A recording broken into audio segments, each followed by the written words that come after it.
जैसे हम बताए कि आज सबको वचन शेयर करने का मौका है। करीब 3 मिनट में प्रभु हमारा जीवन में क्या काम कर रहा है, हम कैसे प्रभु के वचन पाल रहा है, how we can exercise ourselves to godliness. तो हम प्रभु तो हमारा कई क्षेत्र है हमारा जीवन में। तो the very areas in our life the lord is speaking to us and how we are exercising ourself, how we working out to obey the lord. प्रभु का आज्ञा कैसा पालन करना है।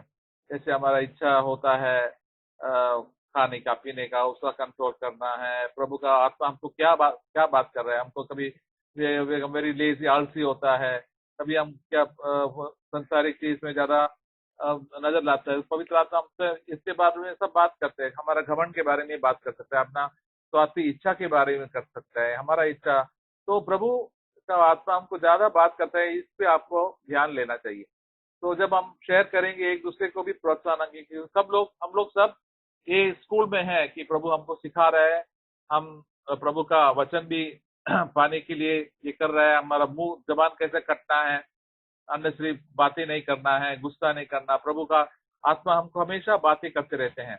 तो हमारा बोल चाल चलन हमारा बोल में कैसे मीठा मीठा बोलना चाहिए। प्रभु का सेवक इतना हार्शली बोलना नहीं चाहिए। तो प्रभु का पवित्र आत्मा, God is the Holi spirit, is helping us. So today we will hear Brother Ratnaswamy share first, and then Sister Lija can translate, and then we will hear all the brothers one by one. एक एक करके time for 3 minutes. So I had request Brother Pardaman, as soon as 3 minutes are over, just give a little warning so that they can just stop. नहीं तो क्या, sometimes we can go on and on. तो 3 minutes में अपना जीवन के बारे में प्रभु ने क्या काम कर रहा है, क्या कर रहा है हमारे जीवन में, तो बातचीत कर सकते हैं। तो प्रभु का धन्यवाद हो जावे। तो ब्रदर रत्नस्वामी को बोलेंगे प्रभु का वचन बांटने के लिए पहले। Let us bow our head and pray for today's words. अपने सरों को झुकाकर आज के वचन के लिए प्रार्थना करेंगे। Thank you very much, our loving Father, for coming to your presence. धन्यवाद हमारे प्रेमी पिता, ताकि हम आपकी उपस्थिति में आज आ पाए हैं। Lord, we are needy persons, Lord. परमेश्वर, हमें आपकी जरूरत है प्रभु। Please open our hearts to hear your words. हमारे मनों को खोल ताकि हम आपकी वचनों को सुन पाए। Encourage us. हमें प्रोत्साहन दीजिए। In the name of Jesus we pray. Amen. यीशु मसीह के नाम से प्रार्थना करते हैं, आमीन। So as yesterday brother has shared about godly life. कल भाई ने जो है परमेश्वर के जीवन के बारे में हमसे बातें की। 1 Timothy chapter 4 verse 7 and 8. पहला तिमोथी 4 अध्याय 7 और 8 वचन। Let us revise again. तो फिर से हम उसको देखेंगे। But profane and old wives' fables and exercise yourself toward godliness. For bodily exercise profits a little, but godliness is profitable all things, having promised the life that is now and the life will come. पहला तिमोथी 4 अध्याय 7 और 8 वाक्य। पर अशुद्ध और बूढ़ियों की सी कहानियों से अलग रह और भक्ति के लिए अपना साधन कर, क्योंकि देह की साधना से कम लाभ होता है, पर भक्ति सब बातों के लिए लाभदायक है, क्योंकि इस समय के और आने वाले जीवन की भी प्रतिज्ञा इसी के लिए है। As brother told yesterday, godliness will not come in one day. जैसे भाई ने कल कहा, भक्ति जो है एक दिन में नहीं आती है। We have to practice daily. हमें हर दिन उसका अभ्यास करना है। So first thing we have to godliness. 2 Timothy chapter 2 verse 16. दूसरा तिमोथी 2 अध्याय उसका 16 वाक्य। But shun profane and idle fabblings, for they will increase to more ungodliness. यहाँ पे लिखा हुआ है, पर अशुद्ध बकवाद से बचा रहे, क्योंकि ऐसे लोग और भी अभक्ति में बढ़ते जाएंगे। So our godliness will go on decreasing if we use our mouth ungodly way. हमारी जो भक्ति है वो कम होता जाएगा अगर हम अपने मुंह को बिना मतलब के कारण हमें इसका इस्तेमाल करते हैं. Useless words, बेकार की बातें, idle words. बेकाम की बातें. We use our godliness will go waste. अगर हम ऐसे करते हैं तो हमारी जो भक्ति है वो चली जाती है. So we have to very careful how we use or how we open our mouth. तो हमें बहुत ही सावधान रहना है हम किस तरह बातें करते हैं. Always speak about the love of God. हमेशा परमेश्वर के प्रेम के विषय में बातें करें. Always speak the truth of God.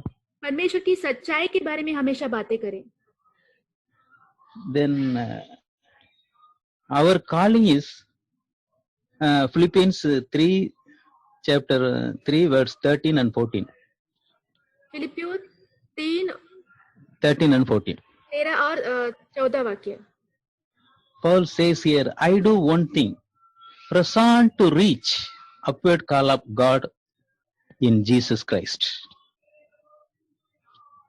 ये भाइयों मेरी भावना यह नहीं कि 13 and 14 right brother? Yeah. I shortened the one sentence. Okay. ये भाइयों मेरी भावना ये नहीं कि मैं पकड़ा चुका हूँ परंतु केवल ये है कि काम करता हूँ कि जो बातें पीछे रह गई है उनको भूलकर आगे की बातों की ओर बढ़ता हुआ. Yes. Our calling is a godly life in Jesus Christ. हमारी बुलाहट यही है कि परमेश्वर में एक अच्छी जीवन जीना. That is the only thing. You see, Paul is always telling, I press on only one thing. I do only one thing. तो पौलुस एक ही बात करते हैं कि मैं एक ही बात की ओर बढ़ता जाता हूँ, एक ही बात में जोर दिए जाता हूँ. Only one thing is needed, Jesus told. यीशु मसीह ने कहा एक ही बात की आवश्यकता है. So, second Timothy verse 3:12. Second Timothy chapter 3 verse 12. दूसरी तिमोथी 3 अध्याय उसका 12वां वचन. Yes, and all who decide to live godly life in Christ Jesus will suffer persecution. यहाँ पे लिखा है पर जितने मसीह यीशु में भक्ति के साथ जीवन बिताना चाहते हैं वे सब सताए जाएंगे. So, living godly life daily is not an easy thing, my dear brothers and sisters. हर दिन भक्ति का जीवन जीना कोई आसान काम नहीं है भाइयों बहनों. Jesus lived in this world a holy, godly life. यीशु मसीह इस संसार में एक भक्ति का जीवन जिए. How much he suffered. इतना उन्होंने दुख उठाया. They told he is a devil of devil. लोगों ने कहा ये शैतानों का शैतान है. He is not, his mind is out of order. उसका जो बुद्धि है भ्रष्ट हो चुका है. He is blaspheming God. वो परमेश्वर की निंदा कर रहा है. So many things people told about him. बहुत सारी बातें लोग कहते थे उनको. But Jesus lived a sinless life, not even a single sin. यीशु मसीह पाप रहित जीवन जिए, एक भी पाप उनके जीवन में नहीं था. The same thing people will say to us when we are trying to live godly life in Jesus Christ. तो ऐसे ही लोग हमको भी कहेंगे जब हम कोशिश करेंगे एक भक्ति में यीशु मसीह का जीवन जीने का. So Paul also how much he suffered for godly life. तो पौलुस ने भी बहुत सारा दुख उठाया एक भक्ति का जीवन जीने के लिए. We can see his suffering in 2 Corinthians 11, 2, 3. दूसरी कुरिन्थियों 11 में 2 और 3 में हम उनकी दुख उठाने की बातों को देख सकते हैं. How much he suffered for God. इतना उन्होंने परमेश्वर के लिए दुख उठाया. So when suffering comes, God is working in us. और जब सतावटें आती है, दुख आता है, इसका मतलब ये है कि परमेश्वर हमारे जीवन में कार्य कर रहे हैं. So we should not lose our heart. इसलिए हमें अपने मन का हियाव नहीं छोड़ना है. Whenever sin in our life, God shows immediately confess and forsake. जब भी परमेश्वर हमारे जीवन में कोई पाप को दिखाता है तो हमें तुरंत कबूल करना है और उसे छोड़ देना है. Then Romans chapter 6 verse 13. रोमे 6 उसका 13. And do not present your members as instruments of unrighteousness to sin, but present yourselves to God as being alive from death, to your members instruments of righteousness to God. यहाँ पे लिखा है, और ना अपने अंगों को अधर्म के हथियार होने के लिए पाप को सौंपो, पर अपने आप को मरे हुओं में से जी उठा हुआ जानकर परमेश्वर को सौंपो, और अपने अंगों को धर्म के हथियार होने के लिए परमेश्वर को सौंपो. Then 14 will come true in our life. फिर 14 वचन जो है हमारे जीवन में सत्य हो जाएगा. Sin shall not overcome. फिर जो पाप है हमारे ऊपर प्रभुता नहीं करेगा. Then I go to 2 Corinthians chapter 11 verse 1 and 2. दूसरी कोरिन्थी 11 अध्याय एक पहला और Sorry, 2 and 3. 11 में 2 and 3. For I am jealous for you with godly jealousy, for I have betrothed you to one husband, that I may present as a chaste virgin to Christ. But I fear lest somehow the serpent deceived Eve by his craftiness, so your minds may be corrupted from the simplicity that is in Christ. दूसरा कोरिन्थी 11 अध्याय 2 और 3. क्योंकि मैं तुम्हारे विषय ये ईश्वरीय धुन लगाए रहता हूँ, इसलिए कि मैंने एक ही पुरुष से तुम्हारी बात लगाई है कि तुम्हें पवित्र कुंवारी की नाई मसीह को सौंप दूं. परंतु मैं डरता हूँ कि जैसे सांप ने अपनी चतुराई से हव्वा को बहकाया, वैसे ही तुम्हारे मन उस सीधाई और पवित्रता से जो मसीह के साथ होनी चाहिए कहीं भ्रष्ट न किया जाए. So this verse always encourages me, my dear brothers and sisters. ये जो वचन है मुझे हमेशा प्रोत्साहन देता है भाइयों बहनों. I am a bride of Jesus Christ. मैं यीशु मसीह का दुल्हन हूँ. So how do I live in this world to please him? तो इस संसार में मैं कैसे जीकर उनको प्रसन्न कर सकता हूँ. I am always thinking this incident only. तो मैं ये हमेशा इस बातों के बारे में सोचता हूँ. Suppose a woman is betrothed to a very good person. अगर कोई जो महिला है उसको एकदम धनवान व्यक्ति के साथ उसकी बात लगाई गई हो, she always collecting the things which please that would be. तो जो वो महिला है बहुत सारी चीजों को बटोरती है जो उसके होने वाले पति को प्रसन्न कर पाए. वैसे that always encourages me, motivates me. तो वो हमेशा मुझे उत्साह देता है, मुझे एक मकसद देता है. She is ready to submit his or yield all her life to him. वो उसके पूरे जीवन को पूरी तरीके से सौंपने के लिए तैयार हो जाती है. Whatever he pleases, she is ready to do. जो कुछ भी उसको खुश कर सकता है वो करने के लिए वो महिला तैयार है. Which color dress he wants, which type of food he wants, which type of dress he wants. So so many things. कैसे कपड़े उसे चाहिए, कैसा खाना उसे चाहिए, वो सारी चीजें. Like that we have to yield our life completely to Jesus, my dear brothers and sisters. वैसे ही हमें अपने जीवन को पूरी तरह परमेश्वर को सौंपना है भाइयों बहनों. If we yield our life completely, then Jesus will change our life.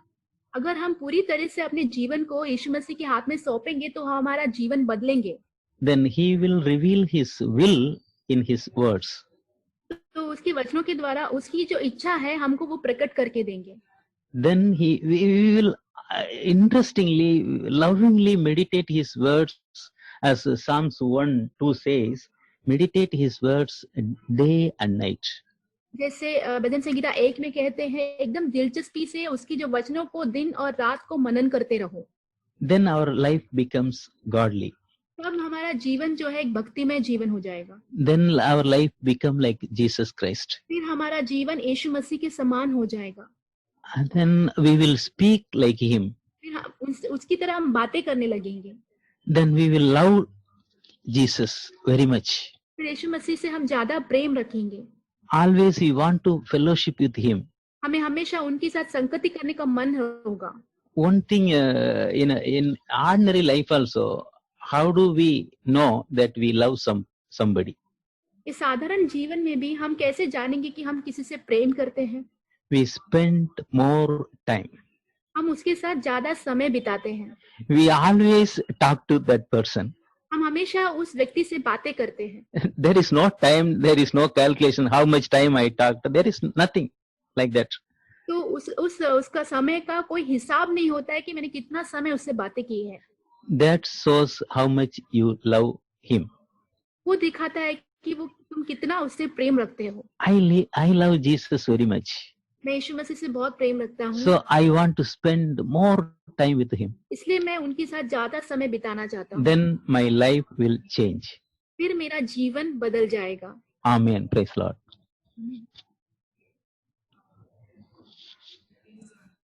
Praise the Lord.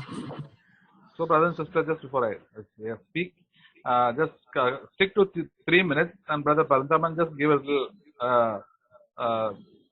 tinkle that they are exceeding the time. So, just time yourself before speaking.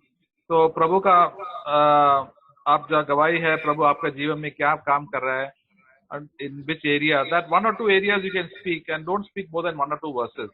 एक या दो वाक्य वचन के ऊपर ज्यादा, क्योंकि सबको टाइम मिलेंगे, सबको opportunity है to share the word of God and the experience what the Lord is doing in our life in different areas. So let us take this time one by one and share the word of God. Amen. Praise the Lord. 1 Timothy chapter 4 verses 8. Bodily exercise is all right, but spiritual exercise is much more important and is a tonic for all you do. So exercise yourself spiritually and practice being a better Christian, because that will help you not only now in this life but in the next life too. So I'd like to say I'm thankful to God for this opportunity to share. I'd like to say that the one thing in my Christian life which I'd like to improve very much is being disciplined physically. I have sometimes seen in the army videos on YouTube how the Indian Army executes its training. They get up early in the morning at 4 o'clock. They have their drills, they have their exercises. Then they go for their breakfast. Then they have their again drills. And they drill the discipline into the army young cadets such a way that they become ready for anything. Their concentration, memory, everything becomes so perfect, and the discipline becomes so good that they become truly supercharged for any work to be done. The same way, I want my life to be like that too. I'm struggling with laziness a lot, sluggishness a lot, and I remember that words in Proverbs. It says, "A little sleep, a little slumber, a little folding of the hands to rest, and poverty will come upon you like a bandit, and scarcity like an armed man." So I try to get up early in the morning. Sometimes I put the alarm, but when the alarm rings, I close the alarm and again I sleep for some more time. And the same, I don't want that to happen continuously in my life. I want to increase my discipline in my life and my time management. Like suppose right now I'm in lockdown, right now I have time, but when the work starts, I should have enough time to do my exercise, my prayer, my Bible study, my housework, and my traveling, everything properly and well. I want to be totally disciplined so that I don't have any spare time left except for spending time more with the Lord. That's my goal in my Christian life, to become more disciplined, to become more Christ-like in the area of discipline. Jesus rose up early in the morning and he prayed. And in the same way, I want to also get up early in the morning or early in my shift and pray and seek God in my life. So this is what I wanted to say. Praise God. Amen.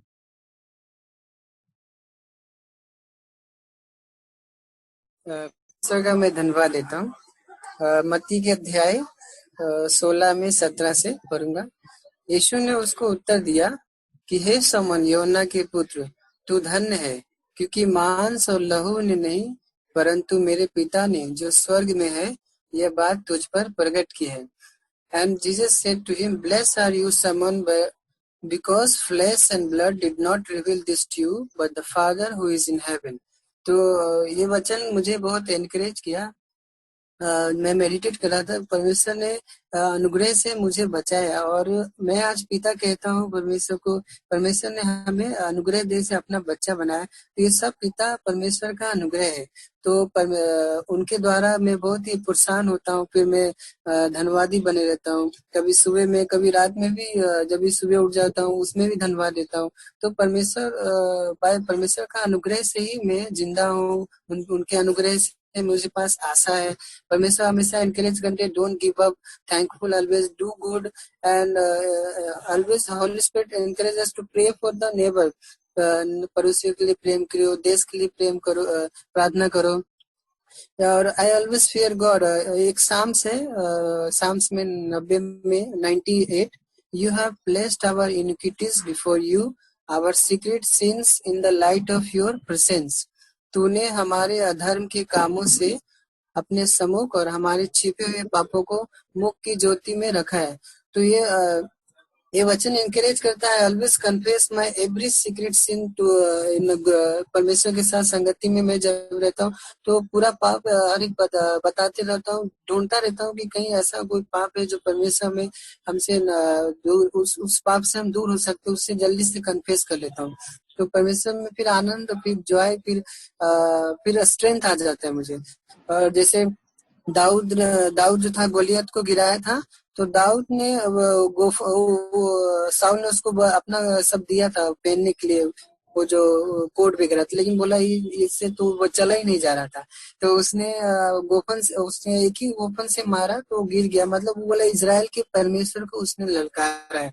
तो परमेश्वर का मैं धन्यवाद देता हूँ कि हमारा परमेश्वर लिविंग है, जीवित है, हमारा ख्याल रखता है, वो मैं अपने गीतों के द्वारा प्रोत्साहन देता है। तो मैं आभारी परमेश्वर का, भला परमेश्वर है, दयालु है, वो हमारे जरूरत को पूरा करते हैं, बहुत सारे सीक्रेट पापों से विजय देते हैं। आमीन।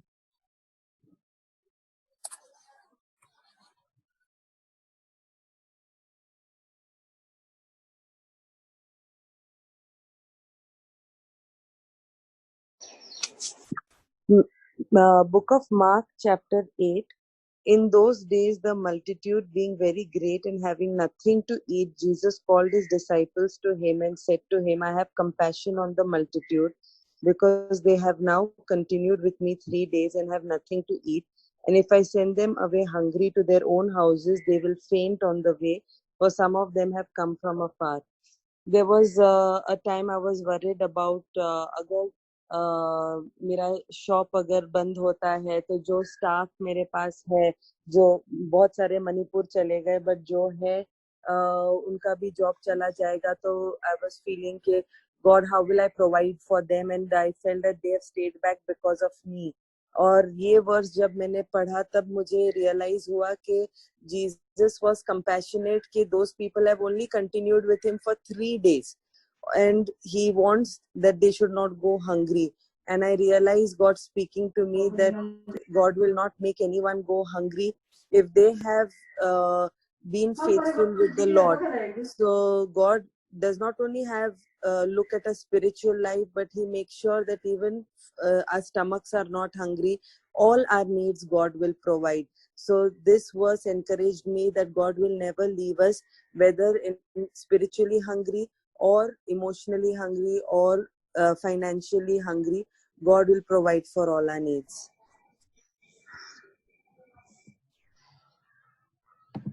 I thank the Lord Jesus Christ that through many meetings, such like yesterday, for speaking to me clearly, pointing out my sin of overeating and overindulgence. I remember the verse that Brother George spoke in one of the meetings through Matthew 23:25. The last part of that verse specifically speaks about extortion and excess. I thank God for this verse and chapter, revealing to me my pharisaical ways and hypocritical lifestyle. The verse convicted me of two areas, extortion and overindulgence. I was always aware of my sin of overindulgence and was continuously on and off with it. I joined gyms, did various workouts, trained for marathon running, did mountain climbing, followed diet plans, lost quite a lot of weight.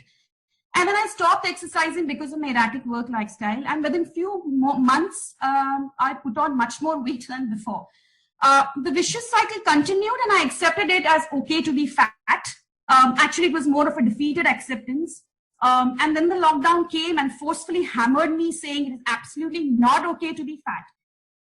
So this lockdown, to a large extent, pushed me into portioning my meals, mainly because I want to drag on with the essentials and other resources for a longer time, just so I could avoid stepping out of the house for making purchases. While I was forced into this lifestyle, I still conveniently evaded repenting in this area. It was more situational and not a godly repentance. Repenting for me now, as real, is being accountable to Christ in the area of disciplined eating, and then radically making the changes He asks me to make every day. And as I started eating less, I realized the goodness of His disciplined lifestyle. And as I thanked the Lord for it, I was convicted of my sin and repented as how He leads me daily to make those changes. So by the grace of the Lord Jesus Christ, I'm on with discipline in this area. And as encouraged yesterday by Brother George, I definitely am refreshing my perspective on physical exercising as well. For example, there are a lot of household work I can do to begin exercising with. The second point in the same verse in Matthew 23:25, I was gripped with fear about the word extortion. So far, to the best of my knowledge, I haven't extorted anything from anyone, but the Lord showed me that I have been extorting from myself. I love to work a lot and have no qualms in picking up more work despite being already overloaded with it. Give me a closed, undisturbed room with a pipeline of assignments surrounded with a steady supply of food and tea, and I'm the happiest person. Often I don't get up from my work seat for hours without taking restroom breaks, without drinking water, eating at odd times, working often till very late in the wee hours of morning, sleeping for a few hours and then getting back again for the next day's calls at 9. And when there is no work, I sleep on for hours at a stretch, absolutely out of discipline and shape as well. Bible reading and praying was a mere ritual for me. My body would scream it needs rest and sleep, but I would just push aside my body's basic demands and force it to continue to work. Matthew 23:25 put a fear in my heart, along with the thought that this body is a temple of the Holy Ghost, and I have not been taking care of it as I ought to, but I have been extorting far too much from it. The Lord clearly revealed that working more than required, for whatever reasons, is demonic. He encouraged me not to worry about saying no to excesses in work area, even if it costed my repute in the market. That was my fear, the fear of losing out my long-time clients. By the grace of Lord Jesus, I began my journey of repentance in this area. The first thing I did as part of repentance was to cut down on extra assignments and clients. Last week, I told a few clients that I will not be able to proceed with their assignments. Initially, they tried coaxing me to continue, saying, we'll regulate the timing, we'll offer more money, we'll work as per your terms. And then when I still refused, they sent me stinkers. But after being clearly pointed out on my sin, and if I still continue in it, I'm only on the fast track to hell. Repentance is painful, it is hurting, and that is because a sin in my deep recesses is being dealt with. So I thank God for exposing my sin and showering me with His ruthless disciplining, and I gladly receive it as loving kindness towards me. I cannot thank enough our elder brother George, the leaders and fellow believers who have only been a tremendous encouragement and blessing to me and my family. I want to thank the Lord Jesus Christ for keeping me and my family safe within the hedges of this fellowship. Praise God. Thank you. From my childhood, I had been experiencing the truths of God, that the battle belongs to the Lord and the salvation belongs to the Lord, not by might, not by power, but by the Spirit of God. And during this lockdown, 2-3 months ago, one fine morning, I had a strong urge to hear the message of A.W. Tozer. And after hearing that, I felt that I was freed from one of my sinful nature, with which I had been struggling with for more than 5 years. Yes, He has made me free. My heart is free now to sing His praises. A.W. Tozer says that the faith that says is not a conclusion drawn from evidence. It is a normal moral thing, a thing of the Spirit, a supernatural infusion of confidence in Jesus Christ, a very gift of God. Yes, really, I received this great gift of God. I am receiving this. Yes, He trains my hands for the war. He girds me with strength to fight. He delivers me from my enemies, and everything I am receiving is from God. And He is making my heart, my woeful heart, to sing, and He is my soul's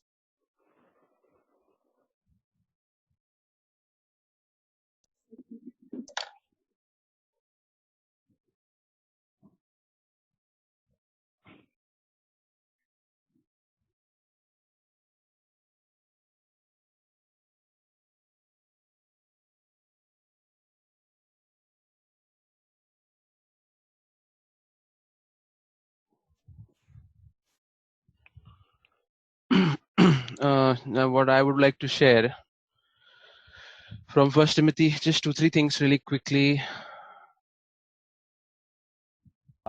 I request brothers to speak in Hindi if possible, because everybody can understand them. Okay. Hindi में बात करो. Hindi speak it simply, and the verses you can read in English, but Hindi you can speak in Hindi. Okay. So 2-3 चीज मैं ये विषय के ऊपर बोलना चाहूंगा. फर्स्टली क्या होता है कि कई बार मतलब काफी सारे एंगल्स है, लेकिन एक एंगल जिसके ऊपर मैं बोलना चाहता हूँ वो है कैसे हम जब भी जीवन के अलग अलग परिस्थितियों में आते हैं, जीवन के अलग अलग मुश्किलों में पड़ते हैं, तो हम लोग का जो नॉर्मल जो रिएक्शन होता है, हम लोग सोचते हैं कि ये सिचुएशन को, ये परिस्थिति को, या सामने कोई व्यक्ति है उसको मैं कैसे बदलूं. ये हम लोग का नॉर्मल ह्यूमन टेंडेंसी रहता है रिएक्शन में. जब भी हम लोग कोई सिचुएशन में रहते हैं जहाँ पे कोई भी मुश्किल रहता है, कोई भी स्फीयर में, हो सकता है ऑफिस में, घर में, चर्च में, हम लोग का फोकस रहता है कि कैसे मैं ये सिचुएशन को एस्केप करूं, कैसे या ये व्यक्ति को मैं बदलूं, या कैसे मैं ये चीज से बच जाऊं. लेकिन एक्चुअल में हम लोग को ये सारी चीजों को एक ट्रेनिंग के जैसे देखना रहता है, जहाँ पे कैसे मुझे बदलना है ये सब डिफरेंट सिचुएशंस में, मुझे ये मामले में क्या सीखना है, मुझे ये मामले में कैसे ओवरकम करना है. ये नॉर्मली नेचुरली नहीं आता हम लोग के अंदर, क्योंकि हम लोग को लगता है कि नहीं, हम लोग कैसे यहाँ से बचे या सामने वाला कैसे बदले. लेकिन हमें सोचना है कि मुझे कैसे बदलना है ये मामले में. और जैसे जैसे हम लोग ये सोचेंगे, ये एक तरीका होता है जिससे हम लोग कसरत करते हैं आत्मिक रूप में, और आत्मिकता में फिर हम लोग बढ़ सकते हैं, और गॉड हम लोग को ट्रेन कर सकते हैं. दूसरा बात मैं बोलना चाहूंगा वो है वर्स 15 में यहाँ पे लिखा है, give your complete attention to these matters. NASB में it says take pains with these things. कोई भी मामले में लाइफ में अगर मेरे को सक्सेस होना है, मेरे को वहां पे मेहनत करना पड़ता है. मैं ऑफिस में भी, फॉर एग्जांपल हम लोग के ऑफिस में, कॉर्पोरेट वर्ल्ड में, कई बार ऐसा होता है कि रेटिंग के टाइम पे लोग पूछते हैं कि तुमने ये साल क्या किया है. तो बहुत बार जो लोग सिर्फ आते हैं, 8 घंटे काम करते हैं और सीधा निकल जाते हैं, वो लोग इतना अच्छा परफॉर्म नहीं कर पाते. कई बार अगर ऑफिस में भी अच्छा परफॉर्म करना रहता है तो कभी कभी स्ट्रेच करना पड़ता है, ओवर टाइम करना पड़ता है, थोड़ा जितना हम लोग को देते हैं उससे ज्यादा करना पड़ता है, तभी हम लोग सक्सेसफुल होते हैं. This is applicable for all fields of life. तो इन द सेम वे मेरे स्पिरिचुअल लाइफ में भी मुझे थोड़ा परिश्रम लेना पड़ता है. वो हो प्रेयर टाइम हो, बाइबल रीडिंग हो, कोई भी मामले में मुझे परिश्रम करना पड़ता है, तभी मैं बढ़ पाऊंगा मेरे आत्मिक रूप में. So we have to take conscious pains to overcome. And finally, it's यहाँ पे लिखा है verse 16 में, please pay close attention to yourself and your teaching. Persevere in these teachings, for as you do this, you will ensure salvation both for yourself and those who hear you. ये मेरे को बहुत important verse लगता है कि कई बार हम लोग के लाइफ में बहुत लोगों को एडवाइस दे, स्पिरिचुअल लाइफ में तुम्हें बढ़ना है, या स्पिरिचुअल मैटर्स में, या लाइफ के मैटर्स में. What if someone listens to my advice and goes astray? What if tomorrow they lose their salvation because of some silly advice that I gave? तो इससे मालूम पड़ता है कि कितना इंपॉर्टेंट है कि मैं अपने खुद के लाइफ को जांचूं, ताकि जो मैं बोल रहा हूँ दूसरों को, उससे वो लोग को भी अल्टीमेटली बेनिफिट हो, और ऐसा नहीं कि वो लोग मेरा एडवाइस लेके रॉन्ग इस पे चले जाएं. Thank you.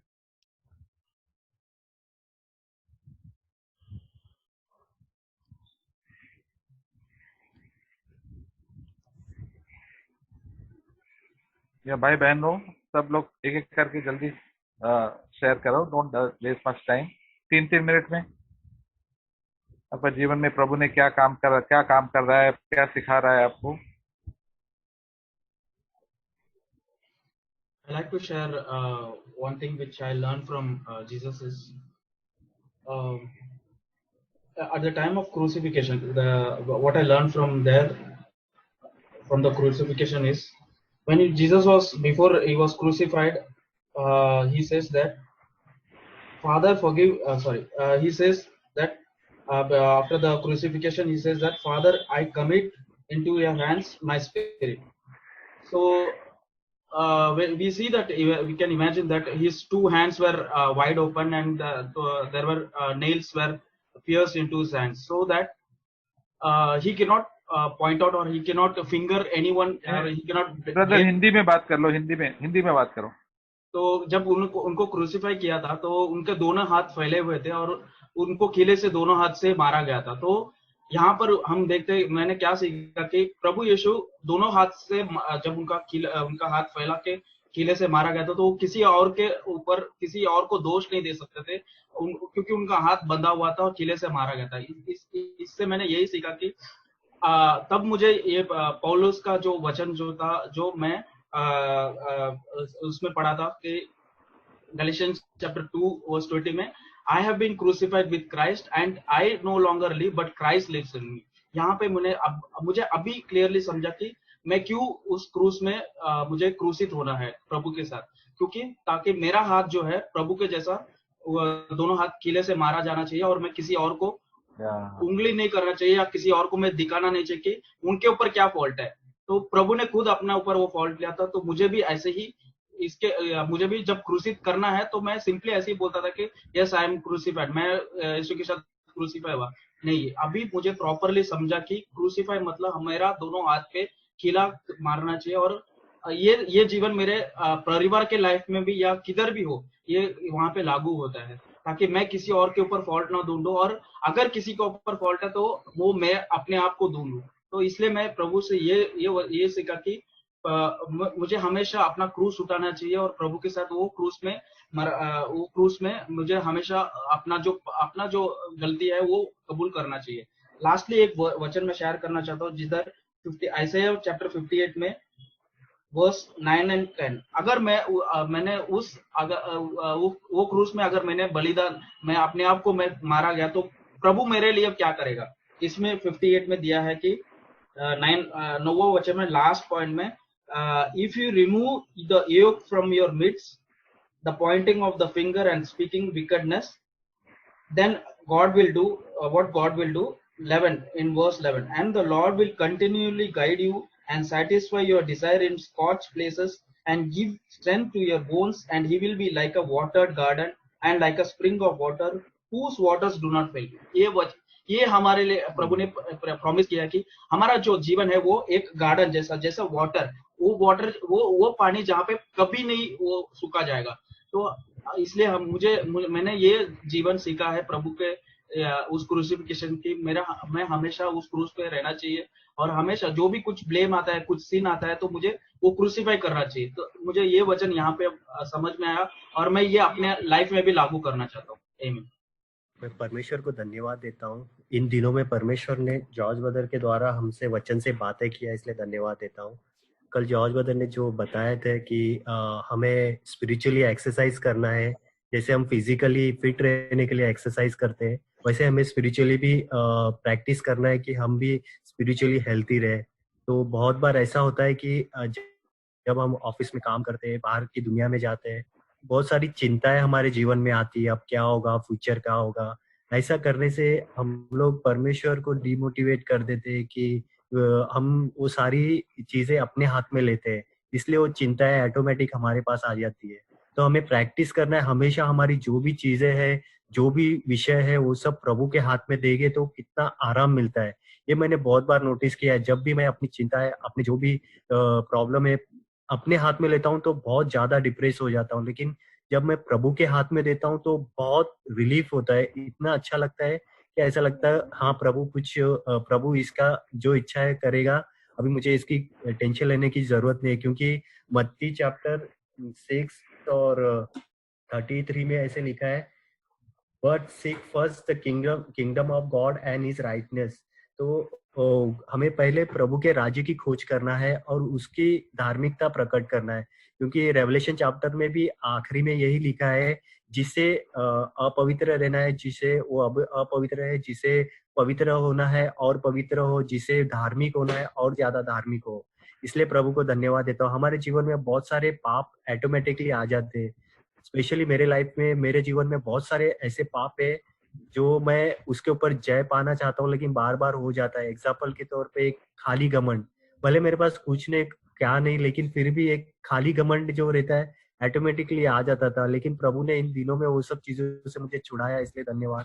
और मेरे में एक आलसीपना भी था, बाइबल पढ़ना, ये सब करना, प्रार्थना करना। कभी कभी मुझे थोड़ा ऊब जाता था, वर्ल्डली लाइफ में चला जाता था। तो प्रभु ने इस दिनों में इस सब बातों से मुझे बताया मैं इतनी गलत दिशा की ओर जा रहा हूँ, प्रभु ने उस चीज से मुझे छुड़ाया, इसलिए धन्यवाद देता हूँ। आमीन।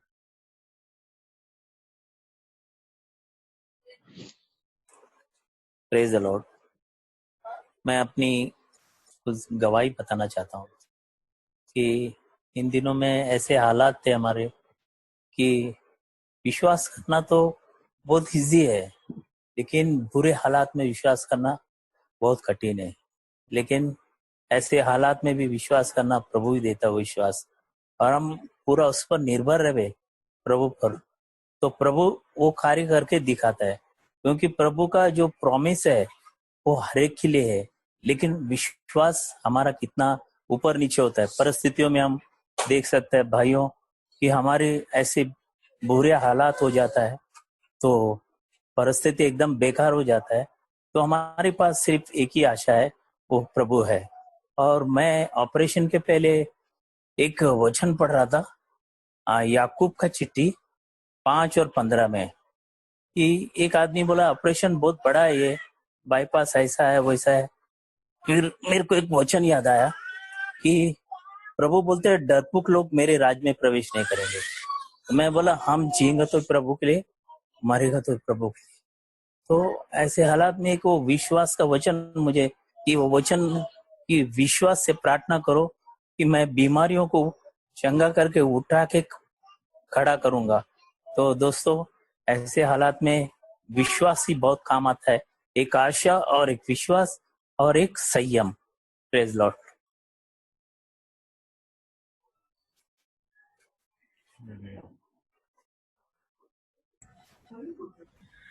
मैं प्रभु को धन्यवाद देना चाहता हूँ। इस पैंडेमिक के समय में प्रभु ने हमें बहुत समय दिया है प्रभु का वचन पढ़ने के लिए। और जब मैं लूक पढ़ रहा था तो मुझे लूक चैप्टर 3 वर्स 8 में लिखा है कि prove by the way you live that you have repented of your sins and turn to God. Don't just say to each other, we are safe, for we are descendant of Abraham.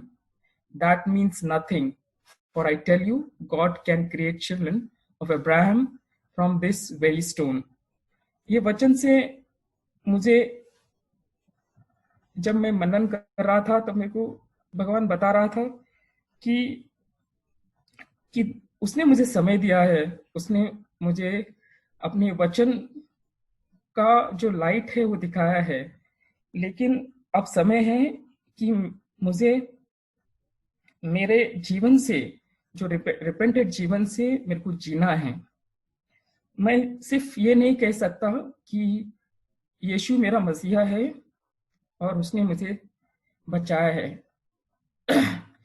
तो मैं और थोड़ा जब look पढ़ रहा था तब मुझे लूक के 11 में वर्स 8 में लिखा है कि but I tell you this through though you won't do this for the friendship sake. This is, he talks about the friend who knocks the door for the bread, who has for the bread from his brother, who from his friend who is sleeping and is going and knocking. This verse says that I will tell you this through, though you won't do it for the friendship's sake, if you keep on knocking long enough, he will get up and give you whatever you need because you are shameless persistent.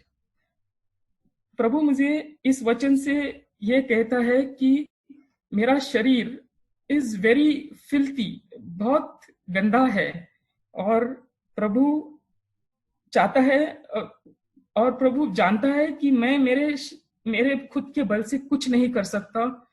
मुझे पवित्र आत्मा ही चाहिए इसमें overcome करने के लिए। और प्रभु कहता है कि मुझे मेरे भगवान के पास हमेशा प्रार्थना और मतलब एक शेमलेस बेगर की तरह वो मांगना चाहिए कि प्रभु मेरे जीवन में आए और मेरे को पवित्र आत्मा से भर दे, क्योंकि मैं जो जीवन जी रहा हूँ वो एक विक्टोरियस जीवन हो through Holi spirit. Thank you.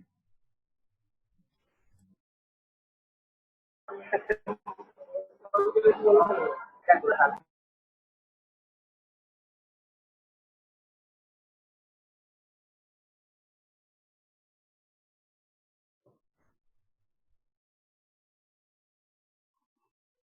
And sisters है, सबको थोड़ा मौका है बात करने के लिए, शेयर करने के लिए अपना जीवन से। थोड़ा ही समय, 1-2 मिनट भी बात कर सकते हैं। Praise God, brothers and sisters. I just wanted to share a couple of verses from Hebrews 12:14.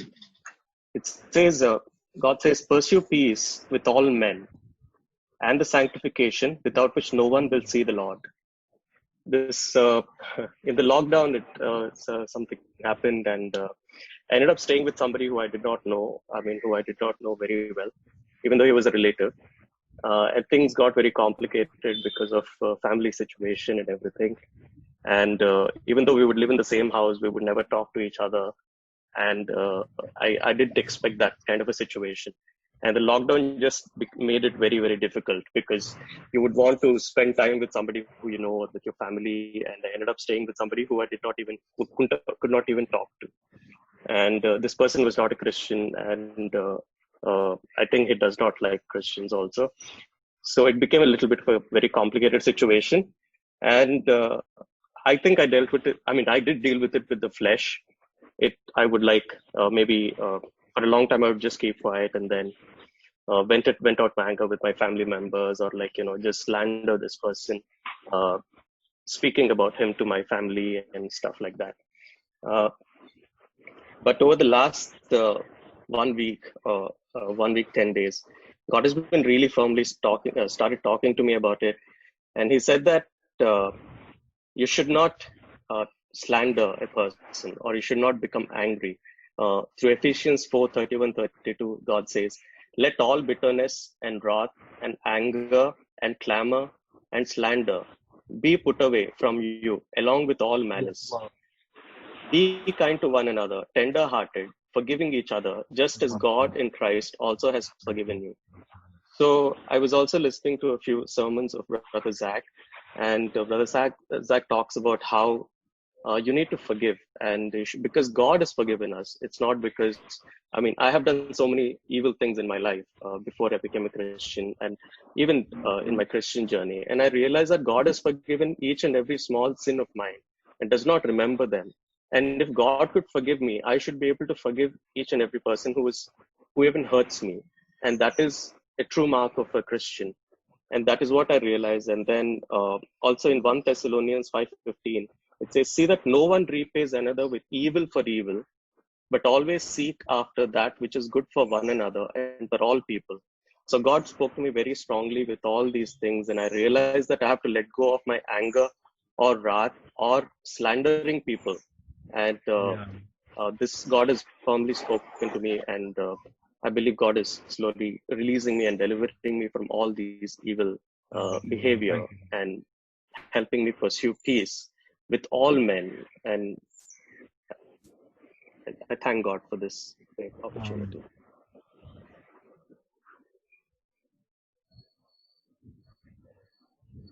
मैं भी एक अपनी गवाही देना चाहती थी कि प्रभु ने मेरे जीवन में जो भी कार्य किए हैं उसको मैं आज बता सकूं। मेरा जीवन पहले बहुत खराब था, मतलब बहुत ही खराब था। मेरे जीवन में मुझे जीने की आस नहीं थी, मैं हमेशा मरना चाहती थी और घर छोड़ के चली जाती थी। लेकिन जब भी मैं विश्वास में बन गई, तब से प्रभु ने मेरा साथ नहीं छोड़ा। प्रभु ने मुझे सहारा आगे बढ़ाया है। प्रभु ने मेरे जीवन में ऐसे ऐसे कार्य किए हैं जो मैं इस समय सारा बता नहीं पाऊंगी तो समय समाप्त हो जाएगा। लेकिन जो मुख्य कारण है वो मैं बताती हूँ कि मेरा जीवन एक अंधेरे जैसा ही था, जिसमें ज्योति नहीं थी, प्रकाश नहीं था, उजाला नहीं था। लेकिन प्रभु ने आज मुझे उजाला दिया, ज्योति दी, प्रकाश दिया। मुझे सिखाया दिखाया कैसे जीवन में चलना है, आगे बढ़ना है। मरना जीवन का अंत नहीं है। प्रार्थना करो, हमेशा प्रार्थना करो। आपका जो भी प्रॉब्लम, परेशानी, टेंशन है, आप मुझे आके बोलो। प्रभु ने वचन में कहा है, बोझ के दबे हुए लोग आप मेरे पास आओ, मैं तुम्हें विश्राम दूंगा, शांति दूंगा। ये वचन मैं प्रभु के पास गई, प्रभु से बोला, प्रभु आपने वचन में कहा है कि बोझ के दबे हुए लोग आप मेरे पास आओ, मैं तुम्हें विश्राम दूंगा, शांति दूंगा। पिता, आप जानते हो मेरे दिल में क्या है क्या नहीं है। मैं इस दुनिया को तो कुछ भी नहीं बता सकती। आपने मुझे सहारा याद किया है, मुझ जैसे पापी को सहारा दिया है, जीवन दिया है नया। इसके लिए मैं आपका धन्यवाद करती हूँ। प्रभु ने मुझे रास्ता दिखाया और आज मैं जिंदा हूँ। प्रभु ने मुझे ऐसे ऐसे मेरे जीवन में कार्य किए जो इम्पॉसिबल था, लेकिन प्रभु के पास कोई भी चीज इम्पॉसिबल नहीं है, सब पॉसिबल है। प्रभु ने मेरा जीवन बदल दिया, मेरा मन हृदय को बदल दिया और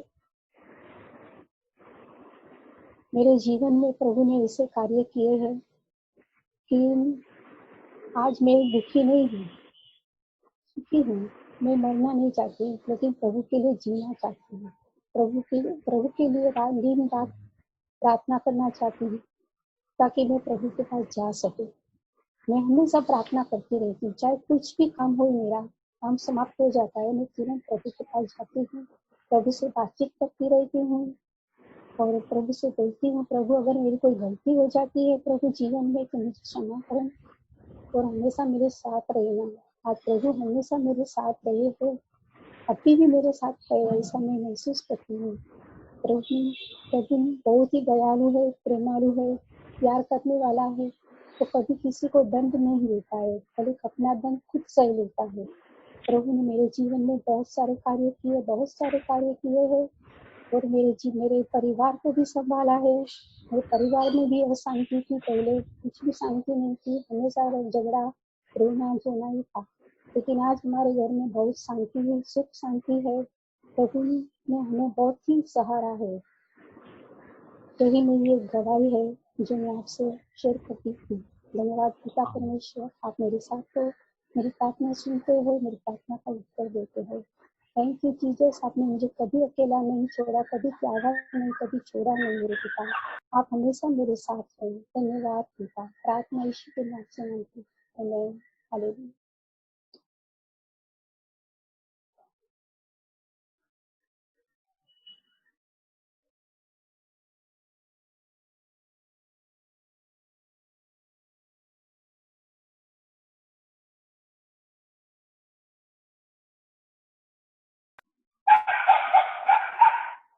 Sure, there are some other brothers and sisters who want to share. प्रभु आपका जीवन में क्या काम कर रहे हैं, 1-2 मिनट के लिए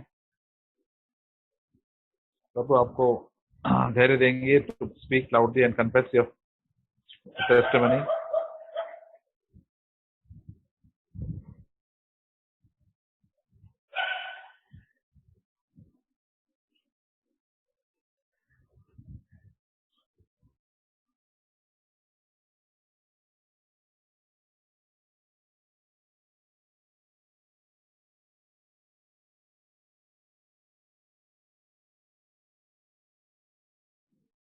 I want to thank God for the today meeting.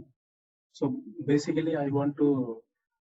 I am very weak in the spiritually.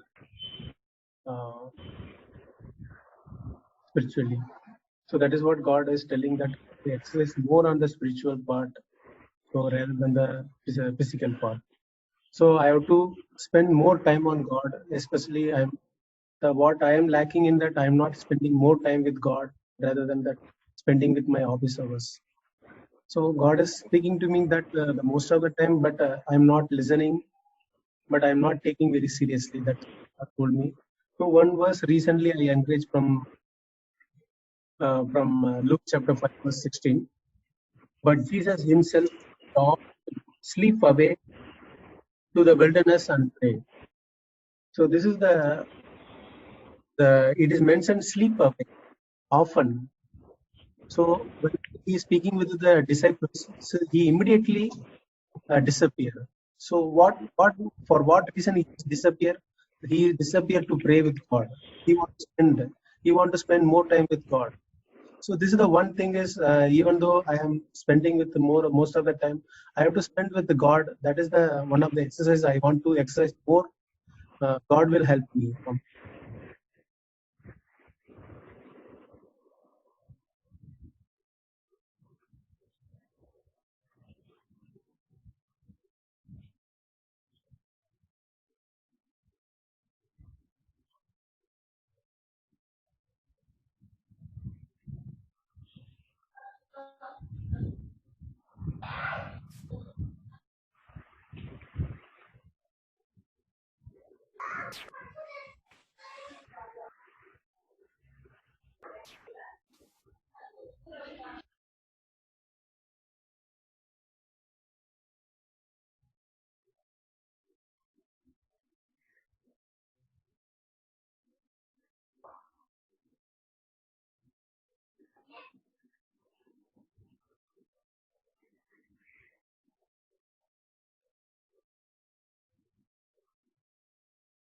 Hello, somebody there to speak now?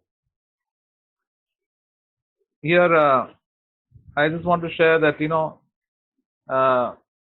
मुझे ये share, sister Lisa is there? Hello? Yes, brother. Yeah. Can you just translate? I want to share that every day is a day that I have to do something for the Lord led by the Spirit.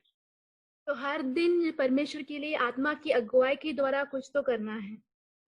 And then we'll share this verse in Romans chapter 8, verse 12 and 13 and 14. Romeo 8, 12, 13 और 14 वचन.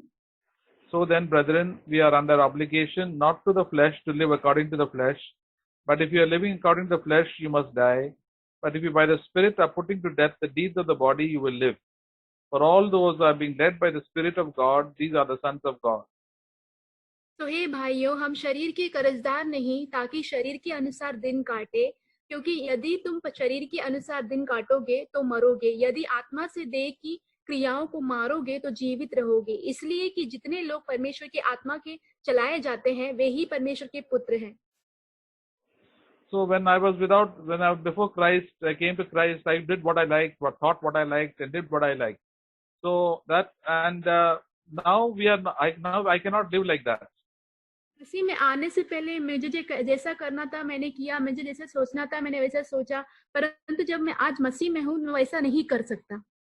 But if I do live like that, if I do what I like and think what I like, then verse 13 it says that I will die. अगर मैं जैसा मुझे चाहिए वैसा करता हूँ, जैसा मुझे सोचना है वैसे सोचता हूँ, तो 13 वचन में लिखा है कि मैं मरूंगा. That means that as a believer in Christ, I can be spiritually dead. इसका मतलब ये है कि मसीही होने के नाते मैं आत्मिक मरण पाऊंगा. We can come to a good church, CFC church, attend meetings, conferences, but can be spiritually dead because we are doing our own will. हम CFC जैसे अच्छी कलीसिया में जा सकते हैं, फिर भी हम अपनी खुद की इच्छा करेंगे तो हम आत्मिक मरण पाएंगे. But it says if by the Holy Spirit I am putting to death the deeds of the body, I will live. ये लिखा हुआ है कि अगर आत्मा के द्वारा अगर मेरे शरीर के कामों को मैं मराऊंगा तो मैं परमेश्वर में जीऊंगा. Praise God that God has given me the Holy Spirit and God has given you the Holy Spirit. Then what I have to do is to kill the desires of my selfish nature, my desires to do what I like to do. परमेश्वर को मैं धन्यवाद देता हूँ, परमेश्वर ने हमें पवित्र आत्मा दिया है, तो मुझे क्या करना है, मुझे अपनी खुद की स्वार्थी इच्छाओं को मारना है. And this is my daily exercise that I have to do. ये मेरी रोज की व्यायाम है जो मुझे करनी है.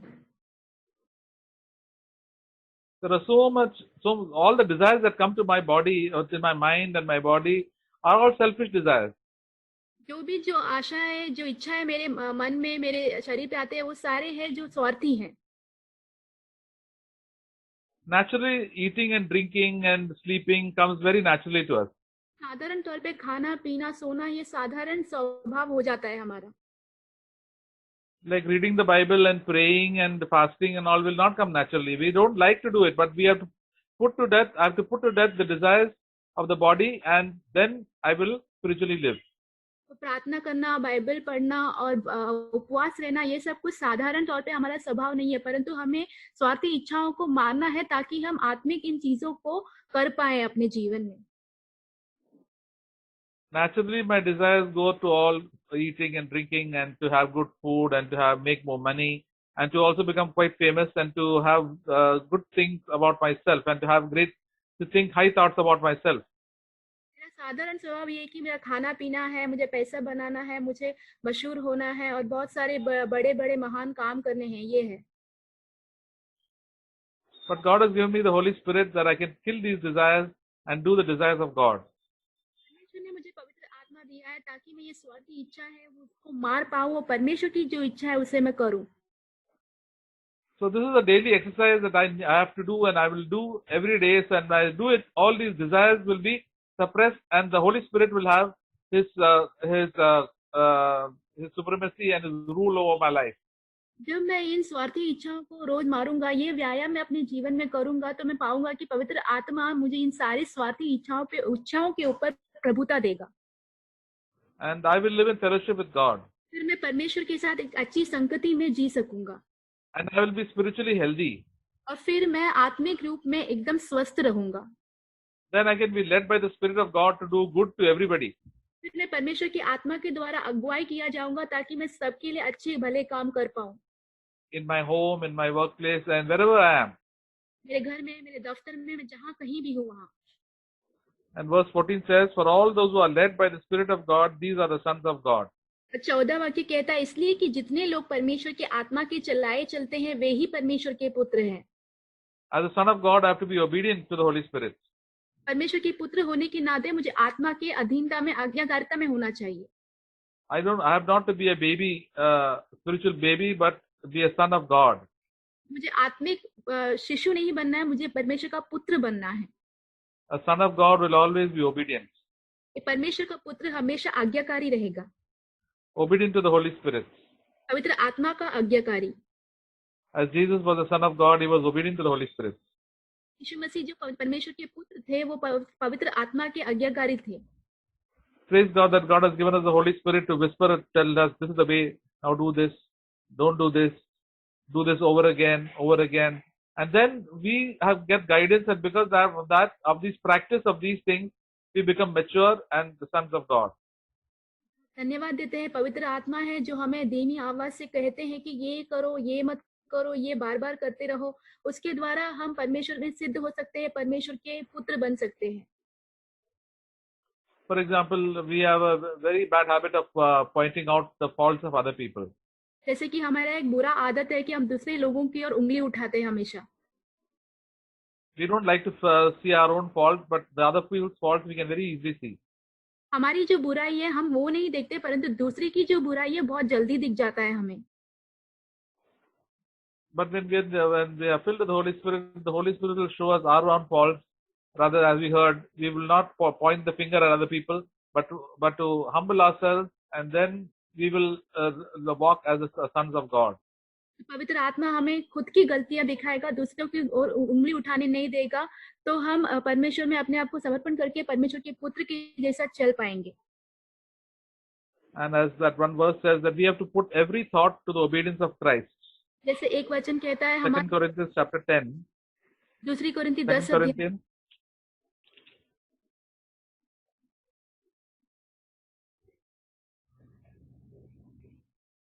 verse 5, 10:5. 2 कोरिन्थी 10 उसका 5 वाक्य. We are destroying speculations and every lofty thing raised up against the knowledge of God, and we are taking every thought captive to the obedience of Christ. तो हम कल्पनाओं को और हर एक ऊंची बात को जो परमेश्वर की पहचान के विरोध में उठती है, खंडन करते हैं और हर एक भावना को कैद करके मसीह का आज्ञाकारी बना देते हैं. The thoughts that come to our mind are sometimes thoughts that are not according to God, so that we have to take all these thoughts captive with the practice, as we do that, our thoughts come more into the obedience of God and by the control of the Holy Spirit. जो भी हमारे ख्याल आते हैं हमेशा परमेश्वर की इच्छा के अनुसार वाले ख्याल नहीं रहते। अगर हम इस चीजों में अभ्यास करते रहेंगे और परमेश्वर की आज्ञाकारी में करते रहेंगे तो उसके ऊपर हम प्रभुता कर पाएंगे, उसको हम नियंत्रण ले पाएंगे। When we first come to Christ, most of our thoughts are not according to the will of God. We think all bad things about other people, so automatically all immoral thoughts can keep on coming. But as we train ourselves, we find that all these thoughts over a period of time will go, and the more we think the thoughts of God. जब हम पहले मसीह में आते हैं तो हमारे विचार जो हैं अच्छे नहीं रहते, दूसरों के बारे में भी अच्छी बातें हम नहीं सोचते, परंतु जितना हम अभ्यास करते जाते हैं अपने आप को तो परमेश्वर हमें सहायता करते हैं कि जो भी सोच विचार है हमें वो प्रभु की इच्छा के अनुसार हमारे जीवन में हो जाता है।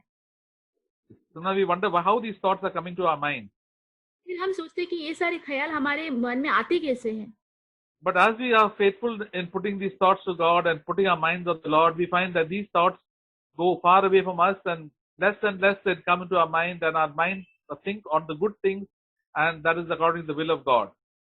जितना हम हमारे जो ख्याल है वो परमेश्वर के ऊपर सौंपते जाएंगे तो धीरे धीरे करके हम देखेंगे कि ये सारे जो ख्याल है हमारे दिमाग से चले जाएंगे और परमेश्वर की बातें और परमेश्वर की सारी बात हमारे जीवन में आएंगी। So as we practice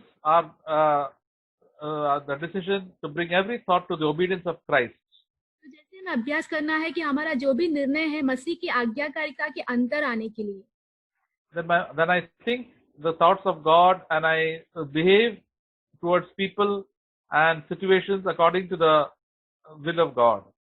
फिर मैं परमेश्वर के अनुसार सोचूंगा और जो भी परिस्थितियां मेरे जीवन में आएंगी सारी परिस्थितियों में परमेश्वर की इच्छा के अनुसार मैं करने लगूंगा। We know from our own example how much God has changed our thoughts. हमें पता है हमारे जीवन में कैसे परमेश्वर ने हमारे चिंता के क्षेत्र को बदला है। So still there is so much of change that is to occur. अभी भी और बहुत सारा बदलावट आना बाकी है। Bible says, as a man thinketh in his mind, so is he. जैसे बाइबल कहती है जैसा इंसान सोचता है वैसा वो बर्ताव भी करता है। So I have to see that all these thoughts that are according to the will of God, that I have to think, and then as I start obeying it, then I find that these thoughts, then I start living according to the will of God. परमेश्वर के अनुसार अपने आप को सौंपूंगा, उसके इच्छा के अनुसार काम करने के लिए उसमें अभ्यास करूंगा, तो फिर मैं देखूंगा कि मैं परमेश्वर के उस विचार के अनुसार जीता हूँ। As we heard, brother says, earlier we used to have so many anxiety thoughts, but as we put these anxious thoughts and destroy them and think the thoughts of God, now these anxious thoughts don't come to us so often. जैसे भाई ने कहा कि पहले हमारे अंदर बहुत सारी चिंताओं से हम भरे रहते थे, परंतु जब हम इन चिंताओं को परमेश्वर के हाथों में सौंपने लगते हैं तो ये सारी चिंताएं फिर हमें नहीं सताने लगती। Praise God that God has given us the Holy Spirit to enable us, to lead us and guide us for every moment of our life. If we are willing to listen, then it can go really well with each one of us. परमेश्वर को धन्यवाद देता हूँ, उन्होंने आत्मा दिया है ताकि हमारे जीवन के हर एक हालातों में वो हमारी अगुवाई करते हैं ताकि हम परमेश्वर की इच्छा के अनुसार हर एक मामले में हम जीते रहें। God is no respecter of persons. Anybody, those who humble themselves, they can come close to God. परमेश्वर किसी से भेदभाव नहीं करता, जो भी अपने आप को नम्र करता है वो परमेश्वर के सामने आ सकता है। When Jesus asked the disciples, whom do you think people I am? Then Peter said, thou art Christ, the Son of the living God. जब यीशु मसीह ने पूछा कि लोग मुझे क्या कहते थे, पतरस ने कहा तू जीवित परमेश्वर का पुत्र है। And Jesus said that blessed are those, Simon Peter, because human beings have not revealed this to you, but my heavenly Father has revealed it to you. तो फिर यीशु मसीह ने कहा तो धन्य है पतरस की जो लोग है, मनुष्य है, उसने तुझे प्रकट नहीं किया परंतु जीवित परमेश्वर ने तुझे इस बातों को प्रकट करके दिया है। So as we are obedient, the heavenly Father will reveal all the secrets of God in the book or the Bible. जैसे हम आज्ञाकारी रहेंगे, हमारे स्वर्गीय पिता वचनों के द्वारा सारी बातों को हमें प्रकट करके देते जाएंगे। We don't have to be an expert Bible reader. We don't have to go for theology classes or any such thing. We have to have simple obedience to the Lord, and the Lord will tell us everything. कोई ज्ञान से भरा हुआ या तो फिर कोई Bible college में जाने की जरूरत नहीं है, परंतु जितना हम आज्ञाकारी बनेंगे तो परमेश्वर हमें उनमें से सारे वचनों की बातें प्रकट करके देंगे। So let us all practice obedience to the Holy Spirit as He speaks to us, each one of us. हम सारे लोग अभ्यास करें पवित्र आत्मा की आज्ञाकारी में रहने के हर एक दिन को। If we are spiritually backward, it is because of our own fault. अगर हम आत्मिक रीति में पीछे चले गए तो हमारी ही गलती है। It is not a fault of your parents, or not fault of the church, or not fault of anybody else. You will say it is my own fault that I have been so spiritually backward.